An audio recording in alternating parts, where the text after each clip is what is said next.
علیکم ورحمۃ اللہ وبرکاتہ نحمدہ ونصلی علی رسولہ الکریم اما بعد فاعوذ باللہ من الشیطان الرجیم بسم اللہ الرحمن الرحیم رب اشرح لی صدری ویسر لی امری واحلل عقدۃ من لسانی یفقہوا قولی رب زدنی علما اللہم فقہنا فی الدین آمین۔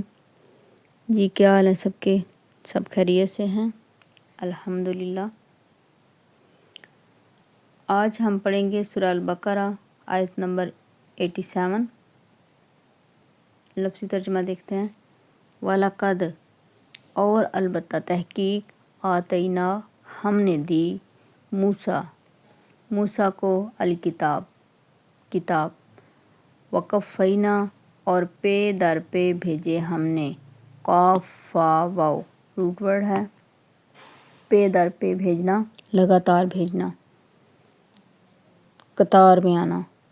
من بعدہ اس کے بعد بالرسلی کئی رسول وآتینا اور دی ہم نے عیسیٰ ابن مریم عیسیٰ ابن مریم کو البینات با یا نون روٹ ورڈ ہے، البینات واضح نشانیاں، وَأَيَّدْنَاهُ حمزہ یا دال روٹ ورڈ ہے، اور قوت دی ہم نے اسے، وَأَيَّدْنَاهُ اور قوت دی ہم نے اس کو، طاقت دی اس کو، بروح القدس ساتھ روح القدس کے۔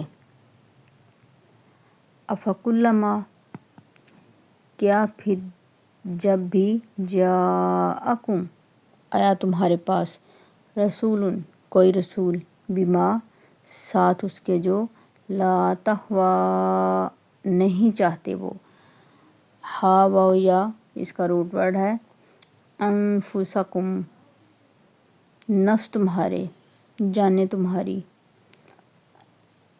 استکبرتم قاف بارہ کبر روٹ ورڈ ہے، تکبر سے اکڑ، استکبرتم تکبر کیا تم نے، فریقاً تو ایک گروہ کو، کذبتم قاف ذال با کذب جھٹلانا جھوٹ، جھٹلایا تم نے، فریقاً اور ایک گروہ کو، تقتلون تم قتل کرتے رہے۔ آیت نمبر 88۔ وقالو اور انہوں نے کہا، قلوبنا ہمارے دل، غلفن غین لام فا گلف پردہ، غلاف ہیں، بلکہ نہیں، لعنہم اللہ لام عین نون لعنت کی ان پر اللہ نے، بکفرہم بوجہ ان کے کفر کے، فقلیلا ما پس کتنا کم، یؤمنون وہ ایمان لاتے ہیں۔ تفسیر دیکھتے ہیں۔ وَلَقَدْ آتَيْنَا مُوسَى الْكِتَابَ اور ہم نے موسیٰ کو کتاب دی۔ کون سی کتاب؟ تورات کا ذکر ہو رہا ہے یہاں پہ۔ تورات جو ہے قرآن مجید کے بعد سب سے بڑی کتاب ہے، بہت اہم کتاب۔ وَقَفَّيْنَا مِن بَعْدِهِ بِالرُّسُلِ پہلے کیا ہے؟ کتاب دی، وَلَقَدْ آتَيْنَا مُوسَى الْكِتَابَ اور ہم نے موسیٰ کو کتاب دی، وَقَفَّيْنَا مِن بَعْدِهِ بِالرُّسُلِ اور اس کے بعد ہم نے بہت سے رسول بھیجے، پے در پے لگاتار، ایک کے پیچھے دوسرا۔ وَآتَيْنَا عِیسیٰ ابْنَ مَرْیَمَ الْبَیِّنَاتِ وَأَیَّدْنَاهُ بِرُوحِ الْقُدُسِ اور عیسیٰ ابن مریم کو بھی کھلی نشانیاں دیں تاکہ لوگ ان کو مان سکیں۔ اس کی تفسیر آگے ہم پڑھیں گے سورہ آل عمران آیت نمبر 49 میں، کہ کس طرح سے اللہ سبحانہ تعالیٰ کے اذن سے وہ مردوں کو زندہ کر دیتے تھے، حضرت عیسیٰ علیہ السلام پرندے بنا کر کس طرح سے مٹی سے پرندے بنا کر کس طرح سے اڑا دیتے تھے، کوڑی بیمار کو اچھا کر دیتے، لوگوں کو بتا دیتے۔ اتنا مطلب اللہ تعالیٰ نے ان کو یہ نشانیاں دی ہوئی تھی کہ لوگ کوئی بھی اگر کوئی کھانا کھا کے آتا ہے، کچھ بھی کھا کے آتا ہے، تو حضرت عیسیٰ علیہ السلام یہ بتا سکتے تھے کہ تم کیا کھا کے آئے ہو، کتنا پیچھے چھوڑ کے آئے ہو۔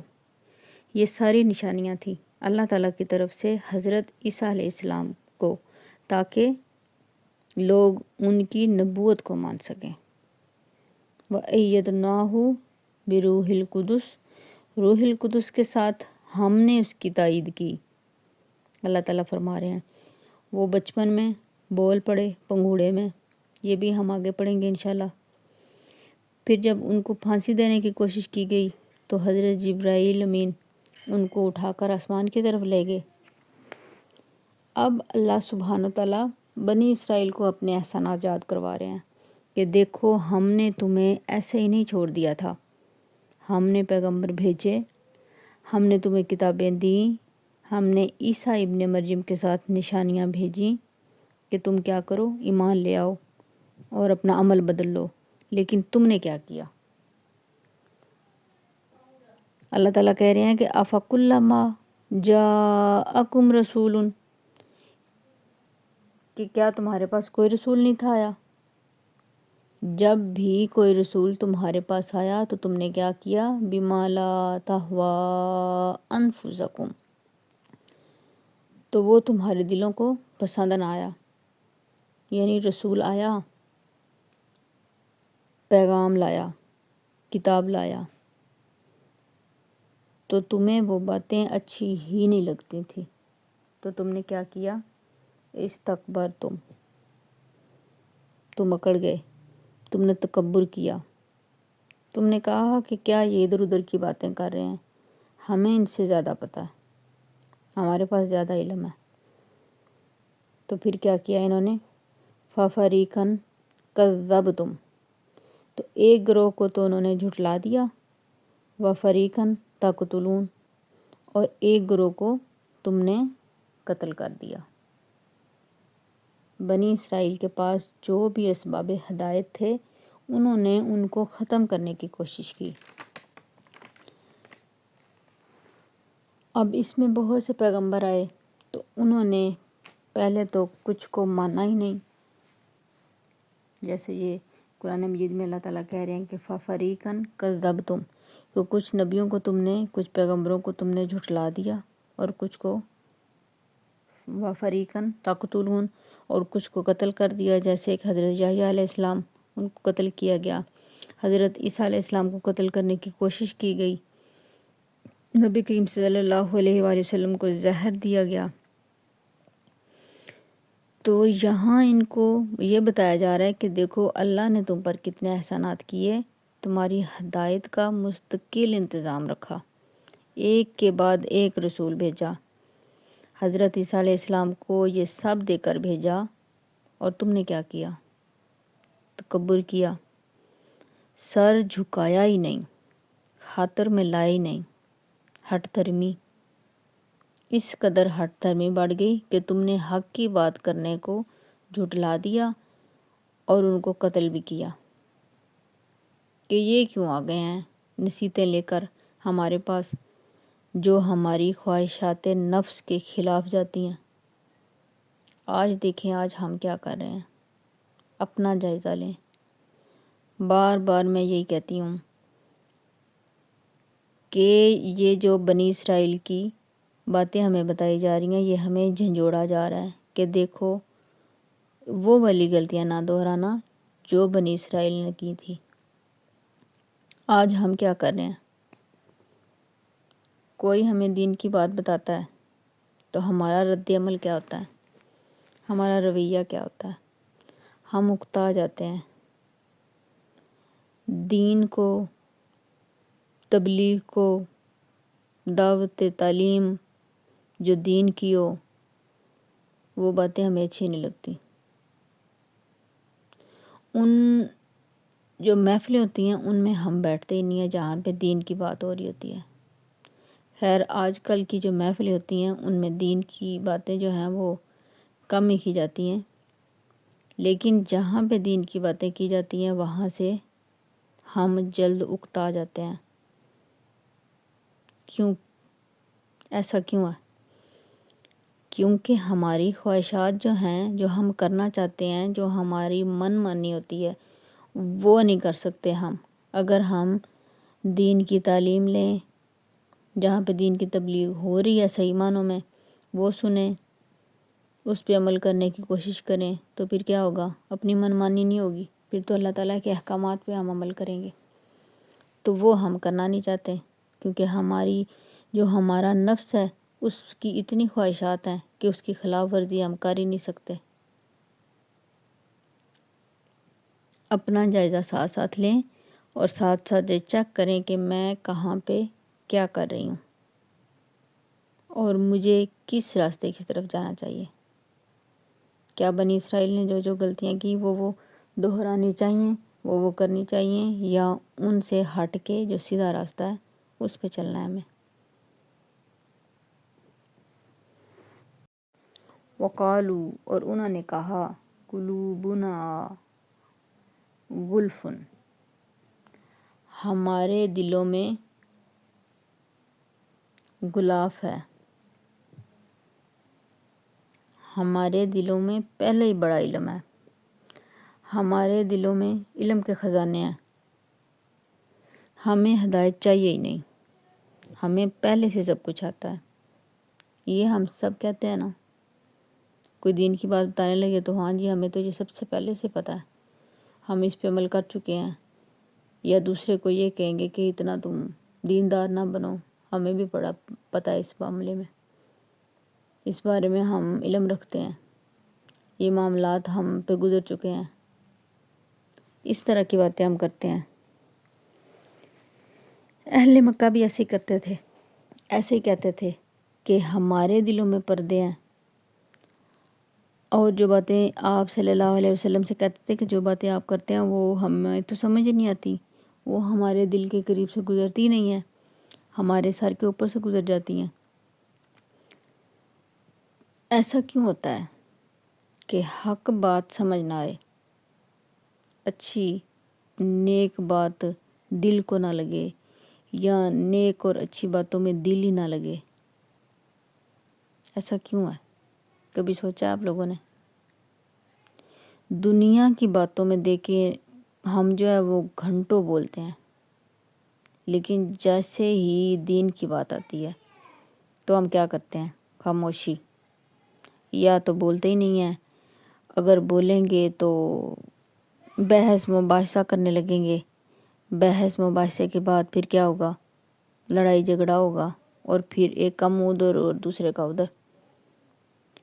کوئی بھی اس بات کو سمجھتا ہی نہیں ہے کہ قرآن مجید میں کیا لکھا ہے، نبی کریم صلی اللہ علیہ وآلہ وسلم نے ہمیں کیا بتایا ہے، وہ کیا احکامات لے کے آئے تھے، اور کس طریقے پر ہمیں چل کے قیامت والے روز اللہ تعالیٰ کے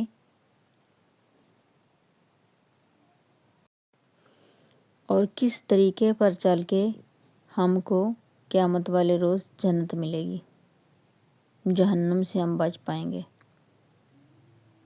ہم اس بارے میں سوچتے نہیں، ہم فرقوں کی اس میں لگے ہوئے ہیں کہ یہ والا فرقہ صحیح ہے اور یہ والا غلط ہے، حالانکہ ہمیں ان فرقوں میں پڑھنے سے منع کیا گیا۔ اپنا ٹائم اس طرف ضائع نہ کریں بالکل بھی، آپ لوگ یہ دیکھیں کہ قرآن کیا کہہ رہا ہے، حدیث کیا کہہ رہی ہے، باقی ساری باتیں چھوڑ دیں۔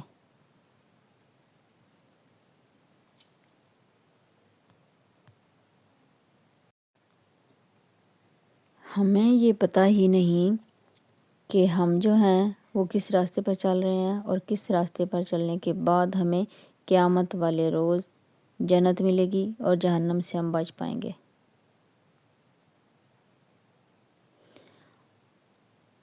ایسا کیوں ہے؟ میں نے پہلے بھی سوال کیا کہ دین کی بات میں دل نہ لگنا، حق بات سمجھ میں نہ آنا۔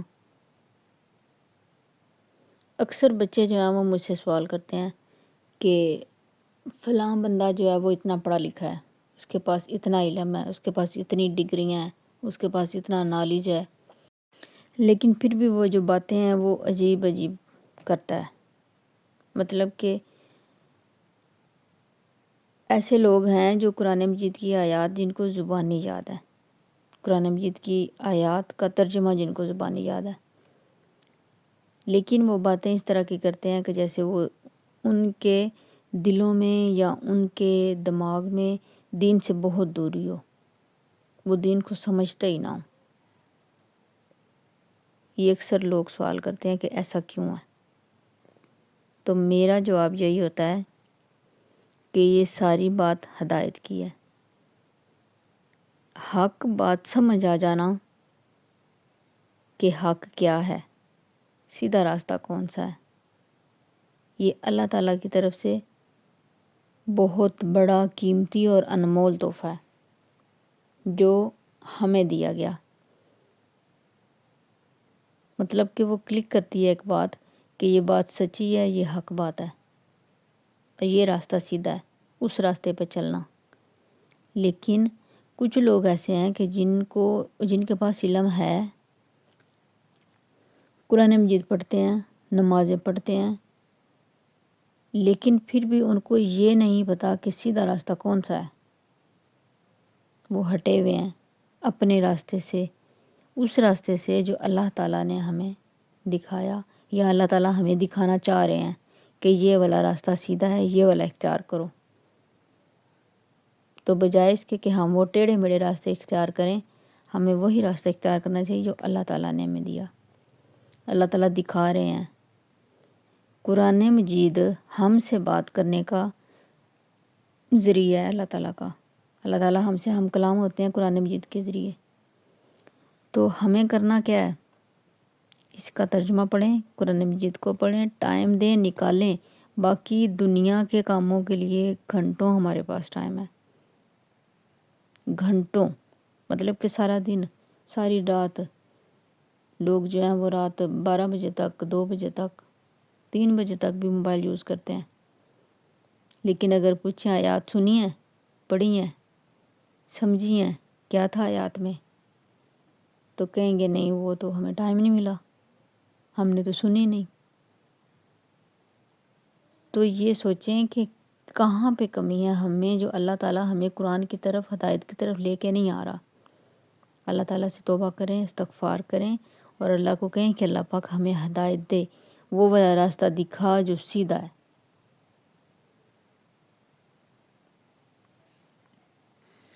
بل لعنہم اللہ بکفرہم، اللہ نے ان کے کفر کی وجہ سے ان پر لعنت کی، ان کے انکار کی وجہ سے ان پر لعنت کی. دیکھیں اللہ تعالیٰ کیا کہہ رہے ہیں کہ لوگوں کے دلوں میں پردہ ہے، علم کی بات ان پر اثر ہی نہیں کرتی، غلاف چڑھا ہوا ہے دلوں پہ. تو اللہ تعالیٰ کیا آگے بتا رہے ہیں کہ بل لعنہم اللہ بکفرہم، کہ جو وہ کفر کرتے ہیں، جو وہ انکار کرتے ہیں، اس کی وجہ سے اللہ پاک نے ان پر لعنت کر دیا. تو جب کسی پر اللہ کی لعنت ہو جائے، اللہ کی رحمت سے دوری آ جائے، تو پھر اس پر ہدایت کی بات اثر نہیں کرتی. جب کوئی مسلسل انکار کرتا جائے، اس نے فیصلہ ہی کر لیا کہ میں نے حق کو سننا ہی نہیں، تو پھر اس پر ہدایت کیسے آئے گی؟ جب ہم سنیں گے ہی نہیں، ہم قرآن مجید کھولیں گے نہیں، ہم پڑھیں گے ہی نہیں، ہم دیکھیں گے نہیں کہ اس میں ہے کیا، تو پھر ہدایت کس طرح سے آئے گی؟ تو خدا را قرآن مجید کو کھولیں، اس کو پڑھیں. اللہ تعالیٰ کی باتیں، اللہ تعالیٰ نے باتیں کی ہوئی ہیں ہم سے. تو جب ہم نے یہ تہیہ کر لیا کہ ہم نے لینا ہی نہیں حق، ہم نے سننا ہی نہیں، ہم نے ہدایت کے راستے پہ چلنا ہی نہیں، تو پھر اللہ کی جو رحمت ہے وہ ہم سے ہٹ جائے گی، ہدایت کے دروازے ہم پہ بند ہو جائیں گے. آگے اللہ تعالیٰ کہہ رہے ہیں فَقَلِيلًا مَا يُؤْمِنُونَ، کتنا کم ہے وہ جو ایمان لاتے ہیں، بہت تھوڑا ہے ان کا ایمان. کیونکہ ایمان زیادہ ہو تو کیا ہوتا ہے؟ دل کا زنگ دھل جاتا ہے. یاد رکھیں ایمان کی ایک حرارت ہوتی ہے، ہم سب غلطیاں کرتے ہیں، انسان خطا کا پتلا ہے، قدم قدم پہ غلطیاں کرتا ہے، سب سے گناہ ہوتے ہیں، لیکن ایمان کی حرارت سے سارا میل کچیل جو ہوتا ہے وہ نکلتا جاتا ہے، دھلتا جاتا ہے۔ یہی وجہ ہے کہ اکثر ہم اچھی جو مجلس ہوتی ہیں ان میں بیٹھے ہوتے ہیں تو برائیوں سے نفرت ہونے لگتی ہے، پھر ہم سوچتے ہیں کہ اوہو اتنی لمبی زندگی تھی ہماری، اتنے سال تھے جو ہم نے ضائع کر دیے، یہ برائیوں کے پیچھے لگے رہے، کیا کمایا ہم نے، اتنا کچھ کھو دیا ہم نے۔ لیکن جب ایمان کا لیول کم ہوتا ہے، لو ہو جاتا ہے، تو پھر وہی جو اچھی باتیں ہوتی ہیں وہ ہمیں اچھی نہیں لگتی، بری لگتی ہیں۔ قرآن کی کوئی بات کر رہا ہوتا ہے تو ہم اٹھ جاتے ہیں، سنتے ہی نہیں ہیں، اچھی نہیں لگتی ہمیں، وہ محفل ہی نہیں اچھی لگتی جہاں پہ قرآن کی بات ہو رہی ہو۔ تو اللہ سبحانہ تعالیٰ کیا فرماتے ہیں کہ اصل بات کیا ہے کہ فَقَلِيلًا مَا يُؤْمِنُونَ، ان کا ایمان ہی بہت تھوڑا ہے۔ تو اللہ پاک سے دعا کریں، اللہ پاک ہم سب کو ہدایت دے، اللہ پاک ہم میں ایمان کی حرارت کو پیدا کرے، تاکہ اگر ہم سے کوئی غلطیاں کوتاہیاں کو گناہ ہو جائیں تو وہ ایمان کی حرارت جو ہے وہ سارا میل کچیل، وہ سارا زنگ جو ہے وہ اتار دے، اور ہم کو اللہ پاک ویسا انسان بنائے جیسا اللہ تعالیٰ ہم کو چاہتے ہیں، اور جیسا اللہ تعالیٰ، اگر ہم اللہ تعالیٰ کے سامنے جائیں تو ہم اللہ کو پسند آ جائے۔ اللہ پاک عمل کی توفیق بخشے۔ جزاک اللہ خیرن کثیر و احسن الجزا فی الدنیا والآخرہ۔ دعاؤں میں یاد رکھیے گا۔ السلام علیکم ورحمۃ اللہ وبرکاتہ۔